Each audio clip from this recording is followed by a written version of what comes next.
नमस्कार दोस्तों, मैं मनीष आपका स्वागत करता हूं डेली अफेयर डोज में। दोस्तों, भारत ने डेवलप कर लिया है अपना खुद का एक स्मार्टफोन ऑपरेटिंग सिस्टम जिसका नाम रखा है भार ओएस। भार लिया गया है भारत से और ओएस का मतलब है ऑपरेटिंग सिस्टम। तो दोस्तों, इस वीडियो में जानेंगे कि क्या है भार ओएस के फीचर्स और क्या ये एंड्रॉयड और एप्पल के आईओएस को टक्कर दे पाएगा। उससे पहले दोस्तों, अगर आपने इस चैनल को सब्सक्राइब नहीं किया है तो subscribe to daily affair dose और इस वीडियो को अपने दोस्तों के साथ शेयर कर दिए दोस्तों। तो दोस्तों, 130 करोड़ की जनसंख्या वाला हमारा देश है जहां 100 करोड़ लगभग मोबाइल यूज़र्स हैं और लगभग 60 करोड़ से भी ज़्यादा स्मार्टफोन यूज़र्स हैं। तो दोस्तों, इतना बड़ा मार्केट होने के बावजूद हम अभी तक खुद का एक ऑपरेटिंग सिस्टम डेवलप नहीं कर पाए थे दोस्तों। हम किस पे डिपेंडेंट थे? एंड्रॉयड और एप्पल आईओएस पे। लेकिन दोस्तों, अब इंतज़ार हो चुका है ख़त्म। आईआईटी मद्रास की एक इंक्यूबेटेड फर्म जिसका नाम है J&K ऑपरेशंस, उसने डेवलप कर लिया है एक indigenously develop smartphone operating system भार ओएस। दोस्तों, भार ओएस के लॉन्चिंग पर बताया गया है कि ये ऑपरेटिंग सिस्टम बिल्कुल प्राइवेसी फोकस्ड ऑपरेटिंग सिस्टम रहने वाला है और बताया गया है कि ये ऑपरेटिंग सिस्टम पीएम जो इनके डेवलपर्स हैं उनके द्वारा बताया गया है कि ये पीएम मोदी के आत्मनिर्भर भारत की जो पहल है उसको मजबूत करेगा उसमें। ठीक है, ठीक है, ये सब चीज़ें बताई गई है। बाकी कंपनी के बारे में और अगर हम जानना चाहें दोस्तों, तो इसको IIT Madras JNK operation private limited है, उसको आईआईटी मद्रास प्रवर्तक टेक्नोलॉजी फाउंडेशन के अंडर बनाया गया है। यानी कि आईआईटी मद्रास ने ही इसको बनाया है। जो कंपनी एक्ट 2013 है उसका सेक्शन 8 है जिसमें लिखा है नॉट फॉर प्रॉफिट कंपनी, उसके अंडर आईआईटी मद्रास ने JNK operation private limited company को बनाया है। और जो इसकी फंडिंग होती है दोस्तों, वो गवर्नमेंट के जो department of science and technology है उसके अंडर जो एक मिशन चलता है, national mission on interdisciplinary cyber physical system, उसके अंदर JNK ऑपरेशंस को फंडिंग मिलती है। तो दोस्तों, इसके फीचर के बारे में अगर हम जानें तो पहला इसका फीचर है नो डिफ़ॉल्ट एप्लीकेशन NDA। इसका पहला फीचर रहने वाला है नो डिफ़ॉल्ट एप्लीकेशन NDA। आपने देखा होगा दोस्तों, जब भी आप कोई एंड्रॉयड फ़ोन लेके आते हैं उसमें प्री इंस्टॉल एप्लीकेशन आती है जिनको आप अनइंस्टॉल भी नहीं कर सकते हैं। जैसे एप्लीकेशन आपको मिलती है यूट्यूब, क्रोम ब्राउज़र, जीमेल और या गूगल मैप्स।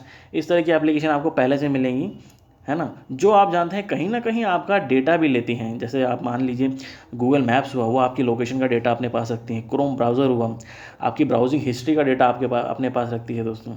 आप ये कहीं ना कहीं जानते हैं। तो दोस्तों, NDA की तहत होगा ये कि आपको कोई भी प्री इंस्टॉल एप्लीकेशन नहीं दी जाएगी। जब आप कोई फ़ोन लेके आएंगे, फ्यूचर में बता रहा हूँ कि जब आप कोई भी भार ओएस पे बना जो ऑपरेटिंग सिस्टम पे बना वो फ़ोन लेके आते हैं तो आपको कोई भी प्री इंस्टॉल एप्लीकेशन नहीं दी जाएगी और ना ही आपको फोर्स किया जाएगा कि आप किसी एप्लीकेशन को डाउनलोड करें। तो दोस्तों, इसमें पूरा कंट्रोल यूज़र के पास ही होगा कि वो कौन सी एप्लीकेशन को इंस्टॉल करेगा अपने मोबाइल में। दोस्तों, इसी से रिलेटेड मैंने एक पिछला वीडियो भी बनाया था जिसमें बताया था कि कंपटीशन कमीशन ऑफ इंडिया ने जो ये गूगल जो करता है कि प्री इंस्टॉल एप्लीकेशन देता है, उससे नाराज़ होकर क्या है कि कंपटीशन कमीशन ऑफ इंडिया ने गूगल पर एक बहुत ही बड़ा फ़ाइन लगा दिया था, ये कहकर कि गूगल एक एंटी कॉम्पिटिटिव प्रैक्टिसेस करता है। दोस्तों, अगर आपने वो वीडियो नहीं देखा है तो डेली अफेयर डोज के जो प्लेलिस्ट है उसमें जाकर आप ये वीडियो देख सकते हैं। तो दोस्तों, जो दूसरा इसका फीचर रहने वाला है वो है पास यानी कि प्राइवेट ऐप स्टोर सर्विसेज। जैसे आप एंड्रॉयड में होता है, आपने देखा होगा गूगल प्ले स्टोर, वैसे ही भार ओएस में रहने वाला है पास।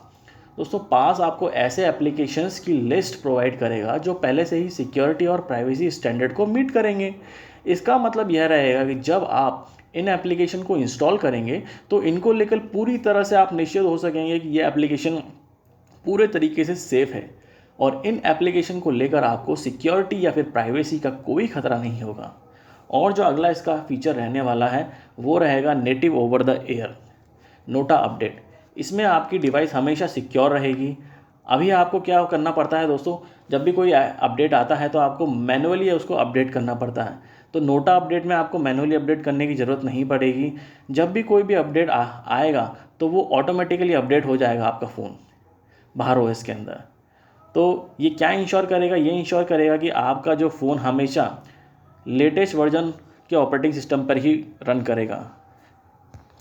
तो ये इसका फीचर हो गया।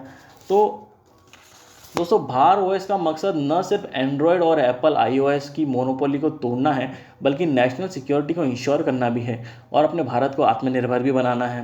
अब सवाल यह उठता है कि क्या आप इस ऑपरेटिंग सिस्टम को अपने मोबाइल फ़ोन में अभी यूज़ कर पाएंगे? तो दोस्तों फिलहाल के लिए इसका जवाब है नहीं, आप अभी के लिए इस ऑपरेटिंग सिस्टम को यूज़ नहीं कर पाएंगे। शुरुआत में भार ओएस को सिर्फ उन कंपनीज़ को दिया जाएगा जो ऐसे डाटा को यूज़ करती हैं जिसके लिए बहुत ज़्यादा प्राइवेसी और सिक्योरिटी चाहिए, जिसमें यूज़र सेंसिटिव इन्फॉर्मेशन को हैंडल करते हैं और उनको चाहिए कि वो एक कॉन्फिडेंशियल कम्युनिकेशन हो उनके पास। तो यह ऑपरेटिंग सिस्टम कुछ सेलेक्टेड ऑर्गेनाइजेशन को ही मिलेगा शुरुआत में। तो दोस्तों और क्या ये आईओएस और एंड्रॉयड को टक्कर दे पाएगा, इस बारे में तो अभी कहना बहुत ज़्यादा जल्दबाजी होगी। जब तक कि ये फ़ोन हमारे हाथों में, जब तक कि ये ऑपरेटिंग सिस्टम हमारे हाथों में नहीं आ जाता, हम इसको यूज़ करके नहीं देख लेते, तब तक हम कुछ नहीं कह सकते कि ये इसको बीट कर पाए।